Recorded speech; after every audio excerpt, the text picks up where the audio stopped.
الحمد لله نحمده ونستعينه ونستغفره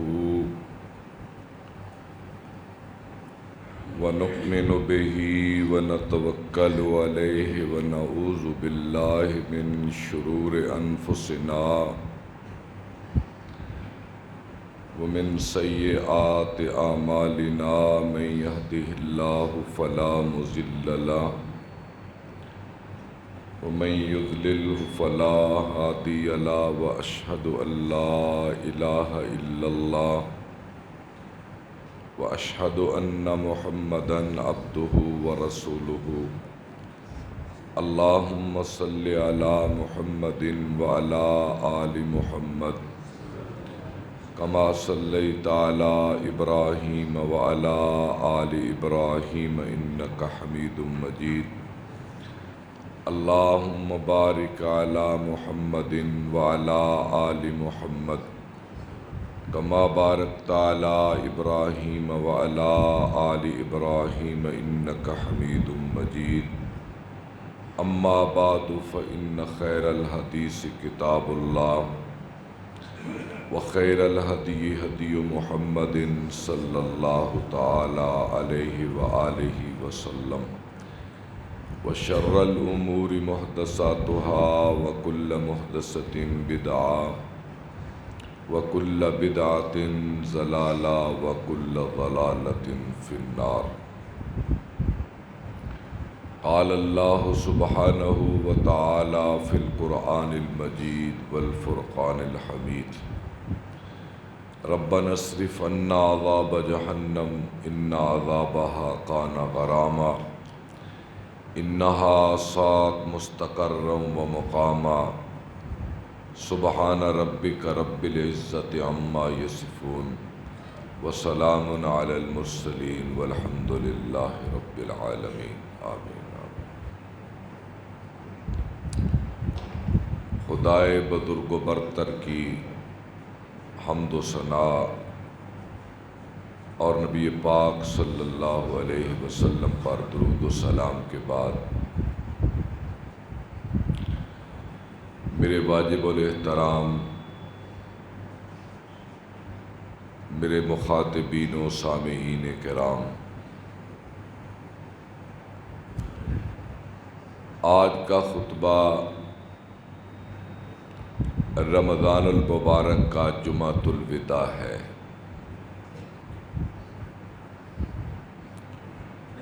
یعنی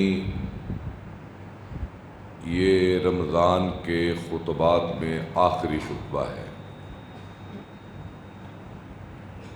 اور لفظ الوداع اس لفظ سے ایک اگلا ماحول میرے ذہن میں آ رہا ہے کہ پھر ایک وقت آنے والا ہے کہ جب دنیا والے ہمیں اس دنیا سے الوداع کر دیں اور ہمارے جنازے اٹھ جائیں گے اور ہم تہہ خاک چلے جائیں گے اور دنیا والے ہمیں بھول جائیں گے، ہم ان کو بھول جائیں گے، حتیٰ کہ ہماری قبر ہماری اولاد کو بھی یاد نہ رہے گی، زمانہ ہمیں بھول جائے گا، کسی کی مجلس میں ہمارا نام نہیں ہوگا، حتیٰ کہ ہمارے وہ ڈیرے حویلیاں، وہ مکان جس میں ہم رہتے تھے، اس کی محرابیں بھی ٹوٹ جائیں گی، شیشے ٹوٹ جائیں گے، دیواریں بوسیدہ ہو کر گر جائیں گی، اور 100 سال بھی نہ گزرے گا کہ ہم میں گزری ہوئی داستان بن کے رہ جائیں گے، اور ہمارا کوئی نام لیوا نہیں ہوگا، چاہے ہمارے لیے دنیا میں ہٹو بچوں کے بڑے شوق تھے اور ہم دنیا کے حاکم تھے، مالدار تھے، مال مویشی تھے، کسان تھے، ذمہ دار تھے، اگر یقین نہیں آتا تو آج سے 100 سال پہلے نظر دوڑا کر دیکھ لو۔ وہ بڑے بڑے جن کے نام بولتے تھے، جن کے طوطی بولتے تھے، زمین جن کے قدموں کی طاقت کو برداشت نہیں کر سکتی تھی، ان کے بڑے بڑے جتھے، بڑی بڑی جماعتیں اور بڑی بڑی جمعیتیں تھیں، بتاؤ وہ کہاں ہیں؟ کہاں چلے گئے وہ؟ پتہ ہے کسی کو ان کی قبر کا؟ تو اس لیے میرے بھائیوں، ایک زمانہ آنے والا ہے، مجھے بھی اور آپ کو بھی ہمارے اپنے پیارے اپنے کندھوں پہ اٹھا کر قبر میں اتار آئیں گے، اور اس سے کوئی بچ نہیں سکتا۔ اس سے نہ نبی بچ سکتا ہے، نہ صحابی بچ سکتا ہے، نہ دنیا کا کوئی طاقتور، نہ صالح، کوئی اس موت کے پنجے سے بچ نہیں سکتا، چاہے جبریل ہو یا محمد کریم۔ اجل ہی نے چھوڑا نہ کسریٰ نہ دارا، اسی سے سکندر صفاتے بھی ہارا، جگہ جی لگانے کی دنیا نہیں ہے، یہ عبرت کی جا ہے تماشا نہیں ہے۔ یہاں آ کر سکندر جیسے فاتح بھی ہار گئے۔ کہاں ہے محمد ابن قاسم؟ کہاں ہے صلاح الدین ایوبی؟ کہاں ہے سکندر اعظم؟ اور کہاں گئے وہ چنگیز خاں اور ہلاکو خاں جیسے لوگ جن کی طاقت سے ایک زمانہ ڈرتا تھا؟ آخر ان سب کو موت نے گھیرا اور مار کے رکھ دیا، اور ان کا کوئی نام لینے والا اب زندہ نہیں ہے۔ لیکن میرے بھائیوں، بطور مسلمان کے ہمیں ایک اور بھی فکر ہے کہ ایک مسلمان جب قبر میں جائے گا تو اس کا معاملہ کیا ہوگا؟ اس کا معاملہ کیا ہے؟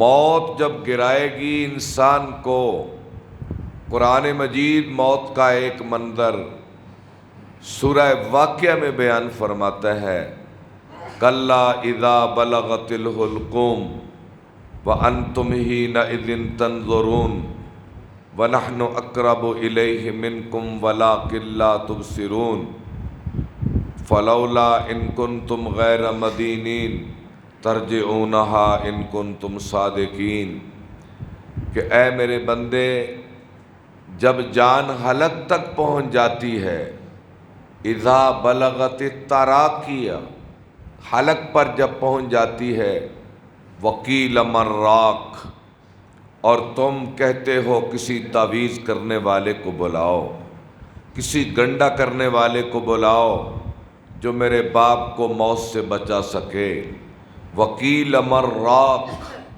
تم کہتے ہو کوئی دم کرنے والا ہے، وظن انہ الفراق، اور وہ مرنے والا سمجھ رہا ہوتا ہے کہ بس اب جدائی کی گھڑیاں آن پہنچی۔ والتفت الساق بالساق، اور مرنے والے کی پنڈلی پنڈلی سے مل چکی ہوتی ہے۔ والتفت الساق بالساق الی ربک یومئذ المساق، اور یہ وقت اللہ کے پاس پہنچنے کا آن پہنچتا ہے۔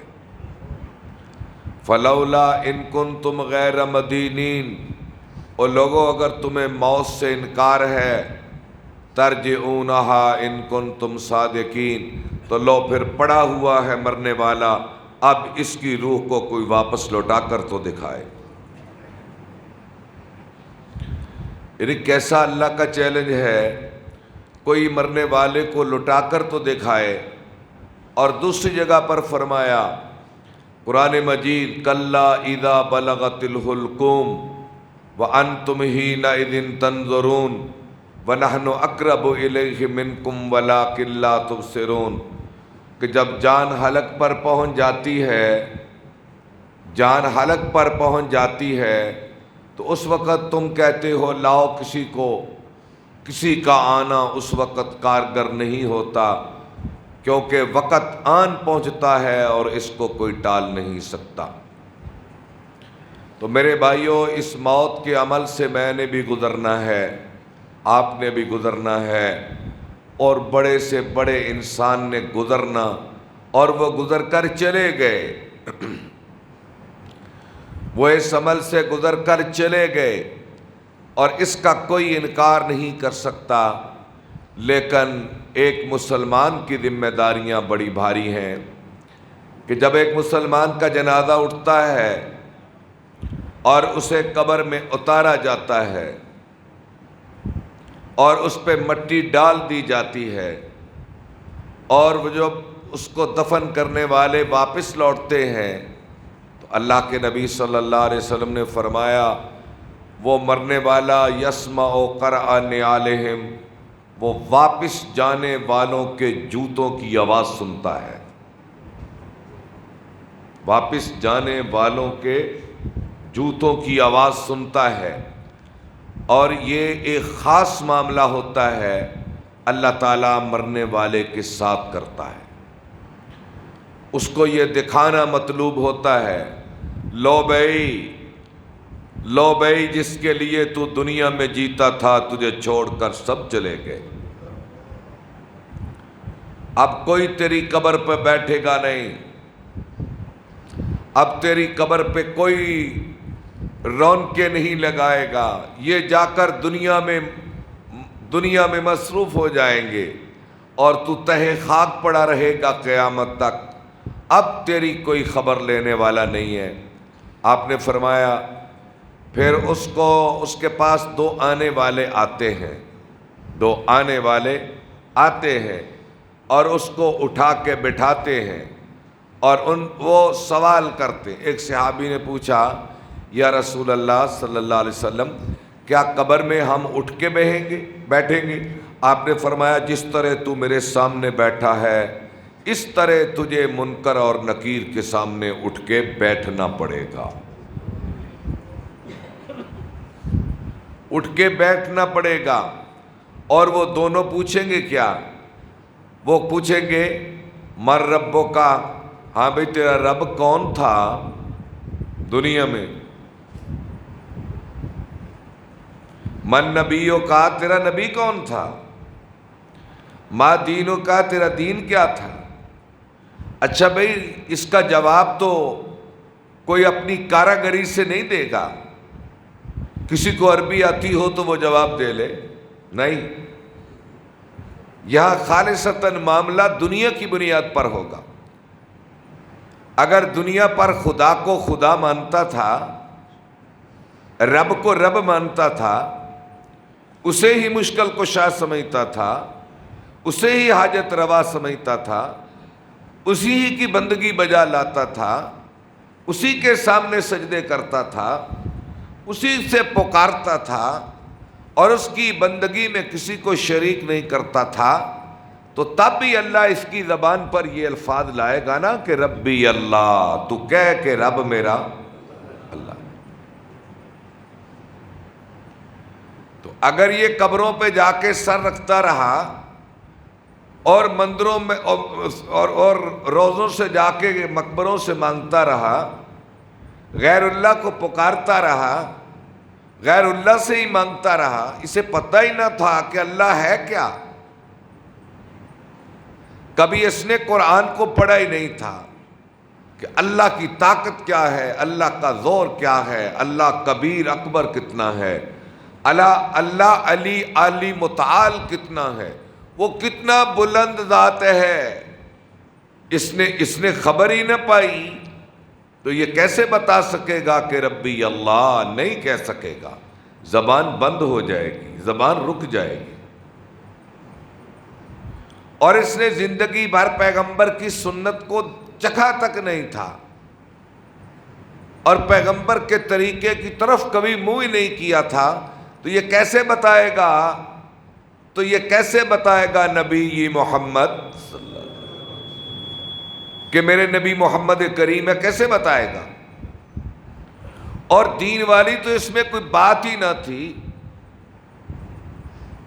دین کا تو لبادہ ہی اس نے کبھی نہیں اوڑھا تھا، اس کا مرنا جینا تو رسومات اور بدعات و خرافات میں تھا، یہ تو جیتا ہندوؤں عیسائیوں سکھوں کی طرح تھا، تو کیسے کہے گا دینی الاسلام؟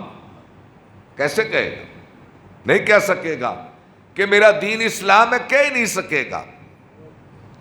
لیکن ایک جس نے زندگی اللہ رسول کے مطابق گزاری، وہ ہندی ہو سندھی یا بلوچی، اس کی زبان سے فر فر نکلے گا ربی اللہ، نبی جی محمد، دینی الاسلام، میرا رب اللہ ہے، میرے نبی محمد ہے، اور میرا دین اسلام ہے۔ تو اللہ کی ذات کی طرف سے آواز آئے گی، افتحوا لہ بابا من الجنہ، جنت کی طرف اس کا دروازہ کھول دو، افرشوہ من الجنہ، اس کے لیے جنت کا بستر بچھا دو، جنت کا بستر بچھا دو، والبسوہ من الجنہ، جنت کا لباس پہنا دو، جنت کے حلے پہنا دو، جنت کی طرف دروازے کھول دو۔ اور اسی لیے آپ نے فرمایا القبر حفرۃ من حفرات النار اور روضۃ من ریاض الجنہ، کہ قبر یا جنت کے باغیچوں میں ایک باغیچہ ہے، یا دوزخ کے گڑھوں میں سے ایک گڑھا۔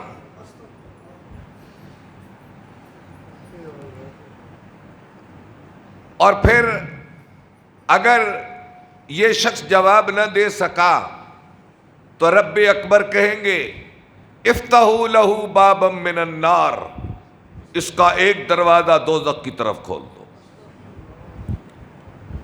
والبسوہ من النار، اسے لباس جہنم کا پہنا دو، وافرشوہ لہ من النار، اس کا بستر بھی دوزخ کا بچھا دو۔ اور یہ ترجمہ ہے کہ قبر دوزخ کے گڑھوں میں سے ایک گڑھا ہے۔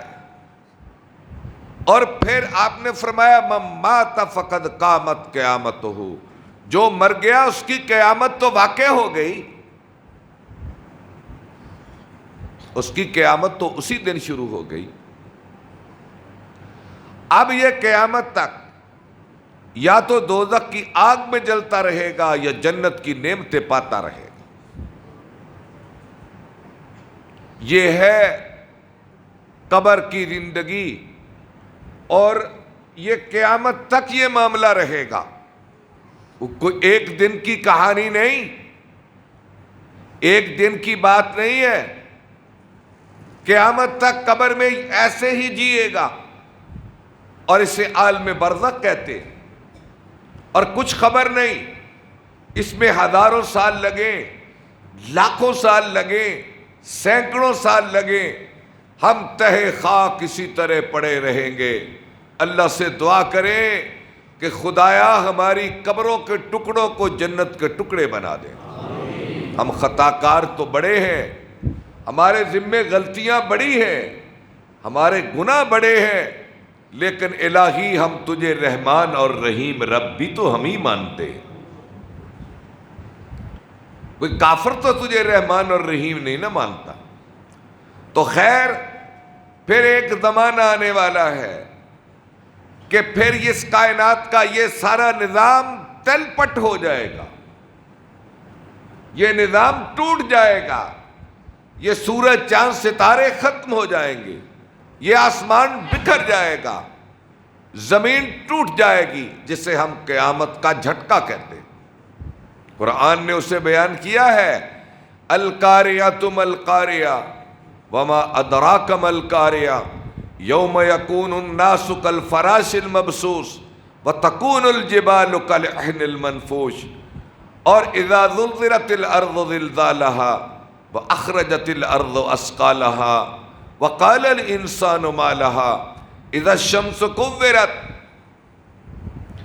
واذا النجوم انكدرت واذا الجبال سيرت واذا العشار عطلت اذا السماء انفطرت واذا الكواكب انتثرت واذا البحار فجرت واذا القبور بعثرت علمت نفس ما قدمت واخرت یا ایھا الناس اتقوا ربکم ان زلزلۃ الساعۃ شیء عظیم یوم ترونها تذهل كل مرضعة عما أرضعت وتضع كل ذات حمل حملها وترى الناس سقارى وما هم بسقارى ولكن عذاب الله شدید.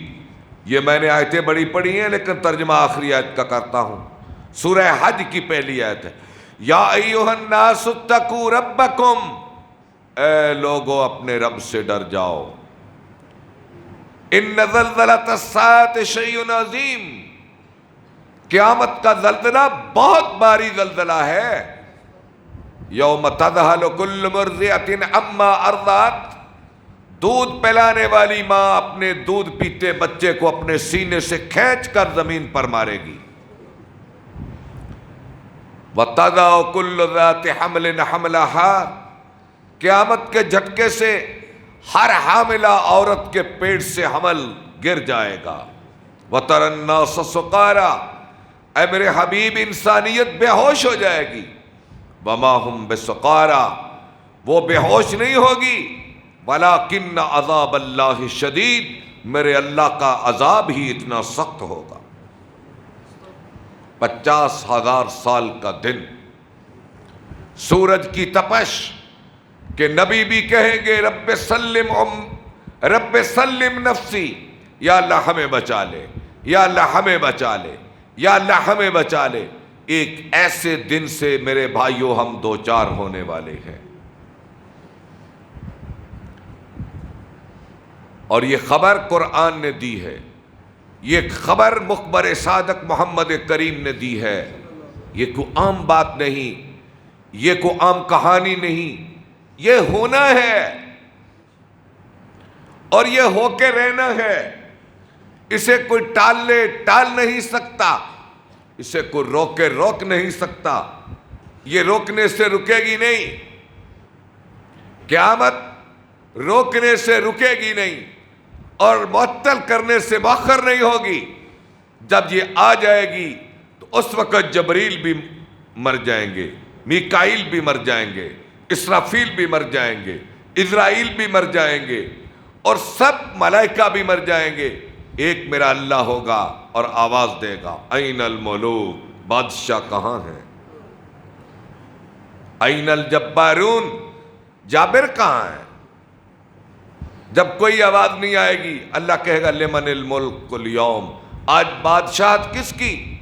اللہ خود ہی آواز دے گا للہ الواحد القہار، آج سب بادشاہتیں ختم، سوائے خدا کے کسی کی بادشاہی نہیں ہے. اور اس وقت ہر آدمی اپنے کیے کا پائے گا، جو اس نے بویا وہ کاٹے گا. پھر ترازو لگ جائیں گے، پیمانے لگ جائیں گے، حساب شروع ہو جائے گا. جس نے نیکی کی پا لے گا، جس نے گناہ کیا پا لے گا، اور اعمال نامے ہاتھوں میں تھما دیے جائیں گے.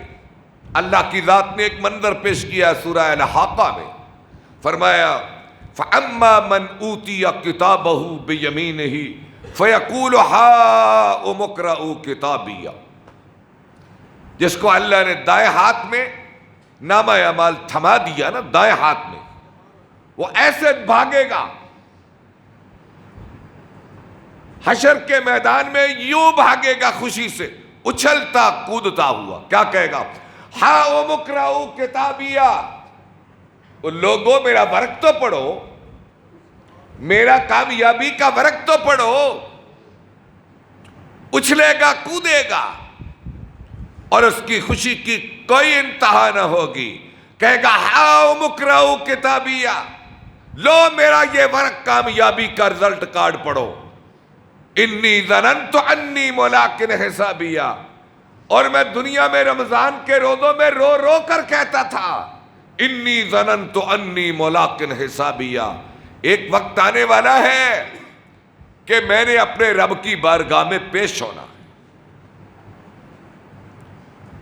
انی ظننت انی ملاق حسابیہ، کہ میں ہر وقت حساب سے ڈرتا تھا، ہر وقت میرے اندر خوف ہوتا تھا، سوتے جاگتے میں گھبراتا تھا کہ الہی میں نے تیرے سامنے پیش ہونا ہے، جواب کیا دوں گا؟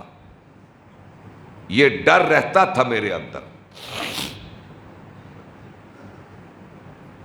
اللہ کی ذات کہے گی میرے بندے گھبرانا، فَهُوَ فِي عِيشَةٍ رَاضِيَةٍ، جاؤ اب تیری مرضی کی زندگی، فی جنت عالیہ، بڑی اونچی جنت، قطوفہا دانیہ، جس کے پھل تیرے منہ کے بڑے قریب، قطوفہا دانیہ، کلوا واشربوا ہنیئا بما اسلفتم فی الایام الخالیہ۔ یا میں نے ایک مفسر کی تفسیر پڑھی ہے، اللہ کہے گا کلو، اس جنت میں جا کر کھاؤ پیو، بما اسلفتم فی الایام الخالیہ، دنیا کی زندگی میں جو محنتیں کرتے آئے، اس سے مراد رمضان کے روزے ہیں۔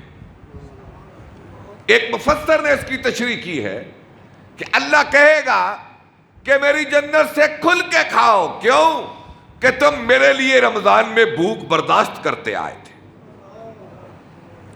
کلوا واشربوا ہنیئا بما اسلفتم فی الایام الخالیہ واما من اوتی کتابہ بشمالہ۔ اب ناکام شخص، نامراد شخص، فیل فیل فیل، جس کو نامہ اعمال بائیں ہاتھ میں ملا، وَأَمَّا مَنْ أُوتِيَ كِتَابَهُ بِشِمَالِهِ فَيَقُولُ يَا لَيْتَنِي لَمْ أُوتَ كِتَابِيَهْ، کاش کہ یہ میرے ہاتھ میں تھمایا نہ جاتا، یہ ورق مجھے ملتا ہی نہ، مجھے اطلاع ہی نہ ہوتی کہ تم ناکام ہو گئے ہو، مجھے خبر نہ ملتی کہ میں ناکام ہوں۔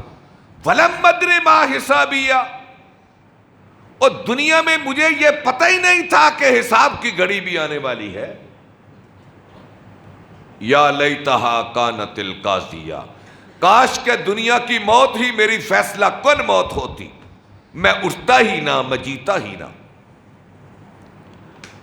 ما اغنی عنی مالیہ، آج میرا مال بھی کہ میرے کام نہ آیا۔ ہلک عنی سلطانیہ، میری بادشاہت بھی گئی۔ اللہ کہے گا خضوہ، اس طاقتور کو پکڑ لو، فغلو، اسے باندھ لو، فی سلسلۃ ذرعہا 70 ذراع، ایسی زنجیر میں جس کی لمبائی 70 ہاتھ ہے۔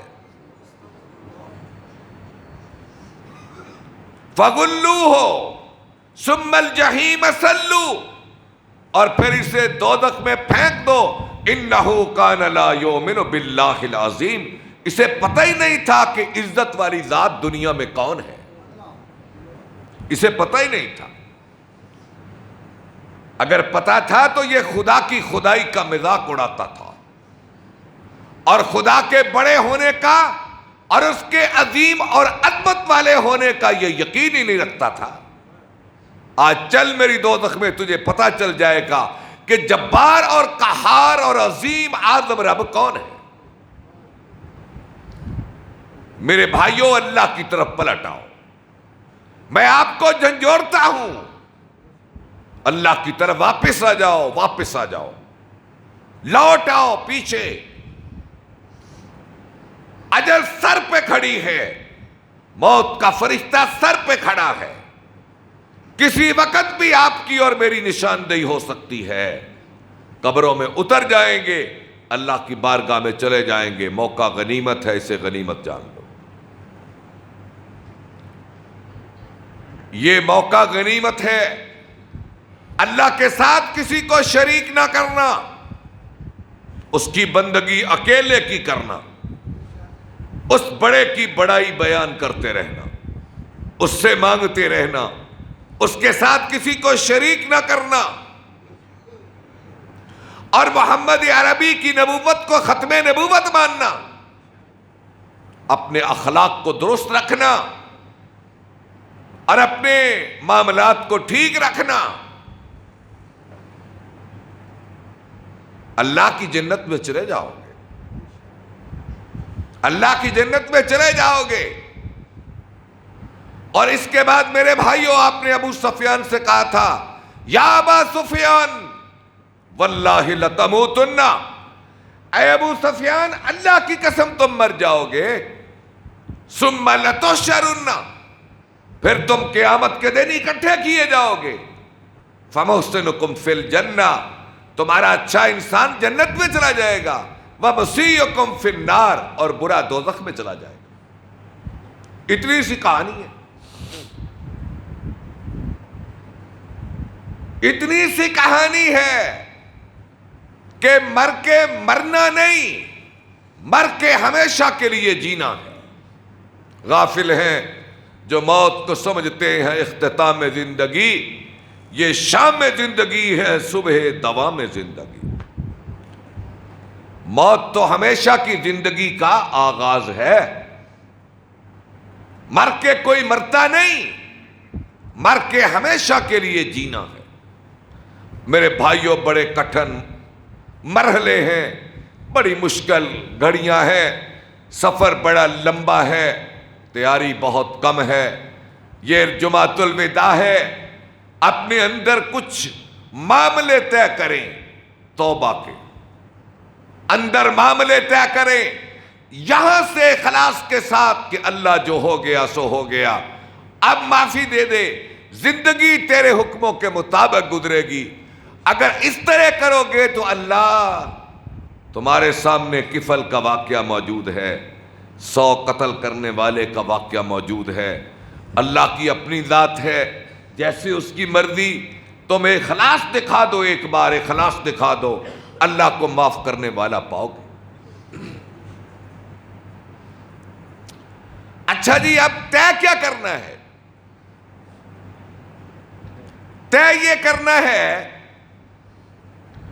کہ ایمان کی دولت ہمارے پاس ہو، یہی بات ہے نا، ایمان کی دولت ہمارے پاس ہو۔ اور ایمان کی تعریف کیا ہے؟ الایمان بین الخوف والرجاء، ایمان امید اور خوف کے بیچ میں ہوتا ہے۔ اس کا ترجمہ کیا ہے؟ کہ ایمان خوف اور امید کے درمیان ہوتا ہے۔ اس کا مطلب یہ ہے کہ ایک طرف تو بندہ ڈرتا رہے اللہ سے، اور ایک طرف امید رکھے شاید میرا کام بھی بن جائے،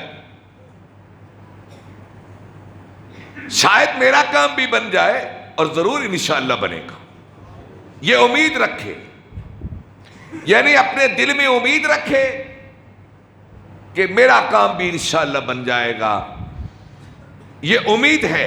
اور ادھر سے ڈرے کہ یار کام بڑا مشکل ہے، حساب بڑا مشکل ہے، قبر کی تنہائی بڑی مشکل ہے، قبر کی تنہائی میں مجھے اجالا کہاں سے ملے گا؟ اللہ دے گا۔ یہ امید، یہ خوف، یہ امید، اس کے ساتھ ساتھ بندہ دنیا میں چلے دونوں کو لے کر، تو یہ دولت ایمان ہے۔ اور جس کے پاس دولت ایمان ہوگی، قبر کے اندھیرے اسے کچھ نہیں کہہ سکے گے، حشر کا دن اسے ستا نہیں سکے گا۔ اللہ اس کی قبر کی وحشت کو انس خدائی میں بدل دے گا، اس کی قبر جنت کا ٹکڑا بن جائے گی۔ ایمان کی دولت پہلے لے کر آؤ، اور ادھر ڈرے ادھر امید رکھے۔ جیسے سورہ فرقان میں اللہ نے اپنے نیک بندوں کی صفات بیان کی ہے۔ پہلی صفت یہ بیان کی کہ راتوں کو اٹھ کے کیا کرتے ہیں؟ راتوں کو اٹھ کے کہتے ہیں ربنا اصرف عنا عذاب جہنم ان عذابها کان غراما انہا ساءت مستقرا و مقاما۔ یا اللہ ہمیں دوزخ کے عذاب سے بچا کے رکھنا۔ یہ راتوں کو اٹھ کے دعائیں مانگتے ہیں، اور اپنی تہجد میں کھڑے ہو کر یہ دعائیں کرتے ہیں ربنا اصرف عنا عذاب جہنم ان عذابها کان غراما۔ یا اللہ ہمیں دوزخ کے عذاب سے بچانا، وہ تو بہت بڑی چٹی ہے جس کو پڑ گئی۔ یہ ہے خوف۔ اور اللہ کی قسم، میں ان لوگوں کو اس مسجد میں جانتا ہوں، ان بزرگوں کو جو رات کی تنہائی میں آ کر روتے ہیں اور ان کی دعا سننے والوں کو بھی رلا دیتی ہے۔ اللہ ان کو ضائع کرے گا؟ ایسا نہیں ہو سکتا۔ اللہ رات کے جاگنے والے اور رات کے سونے والے کو برابر کر دے گا۔ اللہ جہاد کے میدانوں پہ لڑنے والے مجاہد اور بستر خواب پہ سونے والے کو برابر کر دے گا۔ اللہ جہاد کے میدانوں میں شہید ہونے والے کو اور مرضی کی زندگی گزارنے والے کو برابر کر دے گا۔ اللہ روزے دار اور روزے خور کو برابر کر دے گا۔ اللہ زکوٰۃ دینے والے اور سود کھانے والے کو برابر کر دے گا۔ اللہ رمضان میں صدقہ و خیرات کرنے والے اور رشوت لینے والے کو برابر کر دے گا۔ افمن کان مؤمنا کمن کان فاسقا لا یستوون، کہ اللہ فاجر کو اور نیکوکار کو برابر کر دے گا؟ لا یستوون، یہ قیامت کو برابر نہیں ہو سکیں گے۔ ما لکم کیف تحکمون، تمہیں کیا ہو گیا، کیا فیصلے کرتے ہو؟ ایسا نہیں ہوگا، رات کا جاگنے والا اور رات کا سونے والا برابر نہیں ہو سکے گا۔ میں ان کو جانتا ہوں جو واللہ تاللہ باللہ رات کی تنہائیوں میں، اندھیروں میں، بارشوں میں اٹھ کر مسجدوں میں آ کر رات کو روتے ہیں، اور اتنا روتے ہیں کہ ان کا رونا دیکھنے اور سننے والوں کو بھی رلا دیتا ہے۔ تو یہ خوف ہے، یہ خوف کتنا ہے ہمارے اندر؟ ہماری نمازیں کیسی ہیں؟ کم از کم رمضان میں تو ہماری آنکھیں اشک بار ہوں۔ پھر ہم دیکھیں اپنے خوف کے معیار کو کہ کم از کم رمضان میں تو ہماری آنکھیں روئیں۔ اور اگر رمضان میں بھی، بہار کے موسم میں بھی میری اور آپ کی آنکھ رو نہ سکے تو اپنے دل کی قساوت پہ گلے کر، اپنے دل کی سختی کو کوس کہ یہ سنگ دلی کا بنے گا کیا۔ اگر رمضان کی رات میں بھی میرا اور آپ کا آنسو نہ نکلے تو پھر خشیت خدا تو دل میں نہ ہے، اللہ کی خشیت پھر دل میں نہیں ہے۔ پھر اپنے اندر جھانک کر دیکھو کہ غلطی کہاں ہے۔ پھر ہم کسی کبیرہ گناہ کے مرتکب ہو رہے ہیں۔ میری بات کو توجہ سے سننا، اگر آنکھ روتی نہیں، دل ڈرتا نہیں، دل سنگ ہو گیا، آنکھیں خشک ہو گئیں، تو پھر جھانک کر دیکھیں ماضی میں، اپنے کردار کے دریچے میں جھانک کر دیکھیں، ہم کسی کبیرہ گناہ کا ارتکاب ضرور کر رہے ہیں۔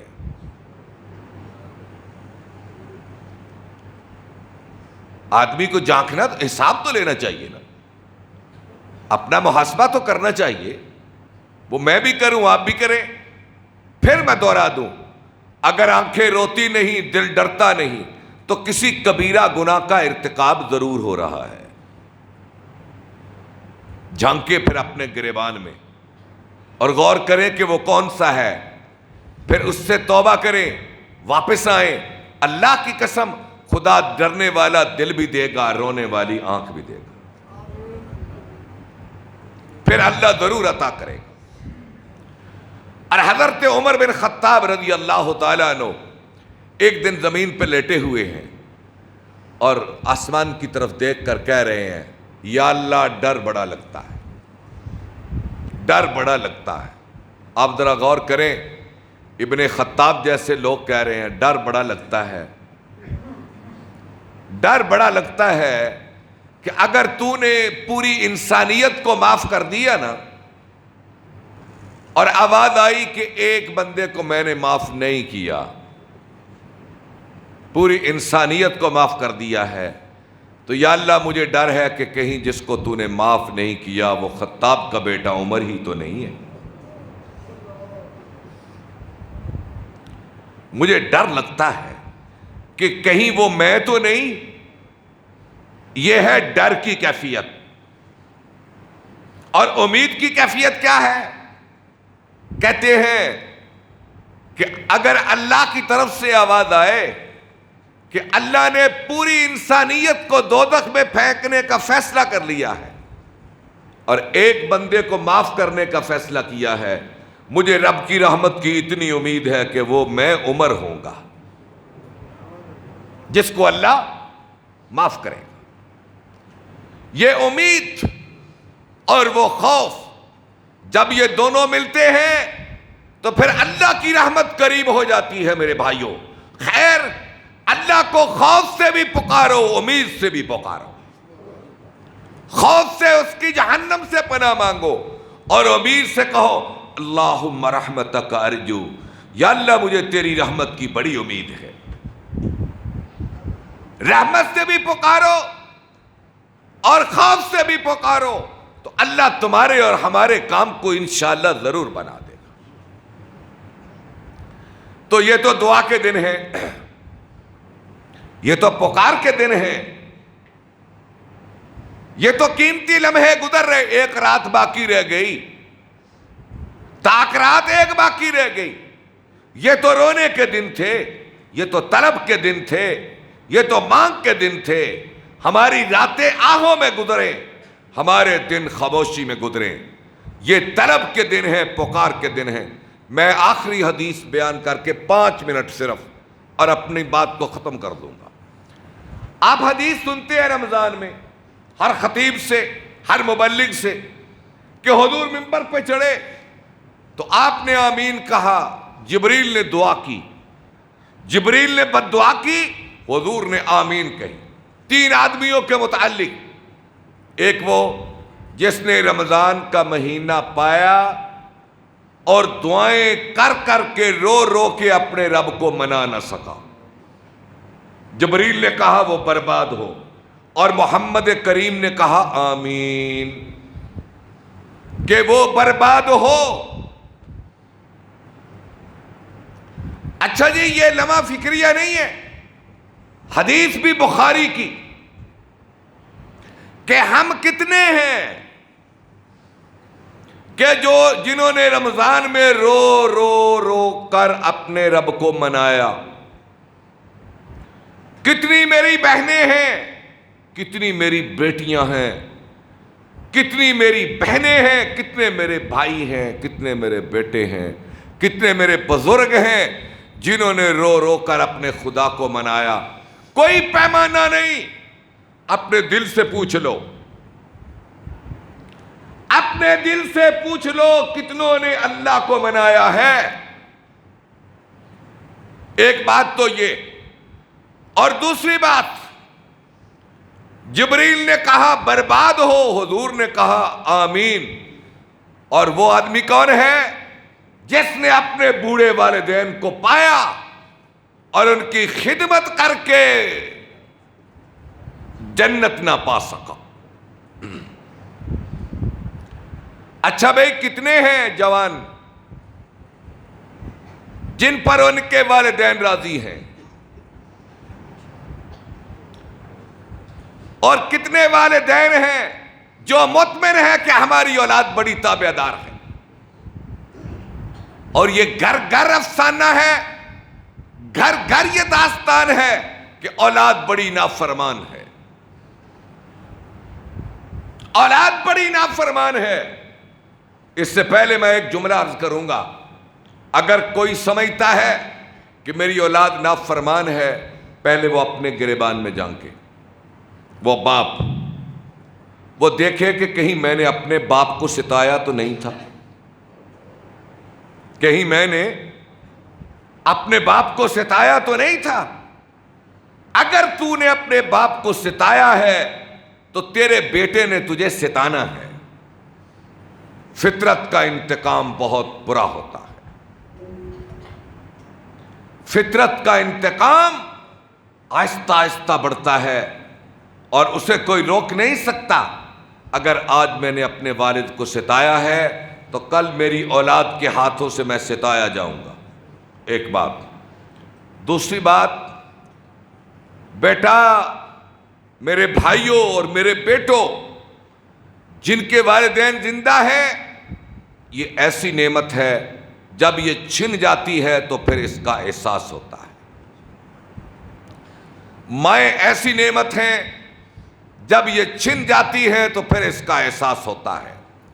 آج بیٹیاں منہ زور ہو کر ماؤں کے سامنے کھڑی ہیں، بیٹے منہ زور ہو کر والدین کے سامنے کھڑے ہیں، سرے بازار ان کی توہین کرتے ہیں، ان کی بے عزتی کرتے ہیں، ان کے آگے کھڑے ہوتے ہیں۔ اس لیے میرے بھائیوں، باپ بیٹے سے کچھ نہیں مانگتا، باپ بیٹے سے محبت مانگتا ہے، باپ بیٹے سے وفا مانگتا ہے، باپ بیٹے سے وقت مانگتا ہے، باپ بیٹے سے وقت مانگتا ہے، اور باپ کی خواہش ہے کہ بیٹا مجھے اپنے مشورے میں شامل کرے۔ اور میرے بھائیوں، اگر آپ کا باپ، میرا باپ، اس کے پاس حسن تدبیر نہیں بھی، لیکن اس کی دلجوئی کے لیے اسے اپنے مشوروں میں شامل کرو۔ وہ خوش ہوتے ہیں کہ میرا بیٹا مجھ سے مشورہ کرتا ہے، انہیں اپنے مشوروں میں شامل کرو، اپنی خوشیوں میں شامل کرو، ان کے ہمسفر بنو، ان کے دست و بازو بنو، ان کے معاون بنو، ان کے لیے آسانیاں پیدا کرو۔ تم نہیں جانتے کہ کبھی تجھے کندھوں پہ اٹھاتا تھا، کبھی تمہیں سر پہ بیٹھاتا تھا، کبھی تجھے سینے پہ لٹاتا تھا، کبھی تیرے لیے گرمی اور سردی کے تھپیڑے برداشت کرتا تھا، تیرے لیے لوگوں سے توہین کرواتا تھا، تیرے لیے بجلی کے کھمبوں پہ چڑھ جاتا تھا، اپنی جان داؤ پہ لگا دیتا تھا کہ میرا بیٹا جوان ہو کر میرا دست و بازو بنے گا۔ آج اس کی امیدوں پہ پانی نہ پھیر، اس کا دل نہ دکھا، اس کا دل نہ توڑ۔ یہ عید کا موقع آنے والا ہے، اپنے ناراض والدین کو راضی کرو، انہیں خوش کرو۔ بیٹیاں اپنے ماؤں کے پاؤں پکڑیں، بیٹے اپنے والدین کے پاؤں پکڑیں، انہیں راضی کریں، انہیں منائیں، ورنہ رب ذوالجلال کی قسم کہ عید کا چاند بھی اس باپ کو خوشی نہیں دے سکتا جس کا بیٹا اس سے ناراض ہو۔ عید کی خوشیاں بانٹیں، عید کی خوشیوں کا دائرہ بڑھائیں، ناراض بھائیوں کو راضی کریں، ناراض والدین کو راضی کریں، ناراض چچاؤں کو راضی کریں، ماں کے رشتوں کو راضی کریں، باپ کے رشتوں سے راضی کریں، اپنی انا کو نیچے کریں، اپنی انا کے پتھر کو توڑ دیں۔ جو پیچھے ہٹتا ہے وہ خوشیاں پاتا ہے، جو انا کی تسکین کرتا ہے کبھی اس کا دل مطمئن نہیں رہتا۔ آؤ میرے بھائیوں، یہ جمعۃ الوداع کا دن ہے، ایک اللہ سے عہد کریں، ایک اللہ سے عہد کریں، یا اللہ تجھے راضی رکھنے کی پوری کوشش کریں گے، تیرے نبی کے طریقے پہ چلنے کی کوشش کریں گے، اور عید کے موقع پر پسی ہوئی مخلوق کو، مزدور کو، حاری کو، کمزور کو، بے بس کو، مجبور کو، غریب کو، یتیم کو، بیوہ کو اپنی خوشیوں میں شامل کریں گے۔ اللہ سے دعا ہے اللہ ہمارا رمضان قبول فرمائے، ہماری غلطیوں کوتاہیوں سے درگزر فرمائے۔ وآخر دعوانا ان الحمد للہ رب العالمین۔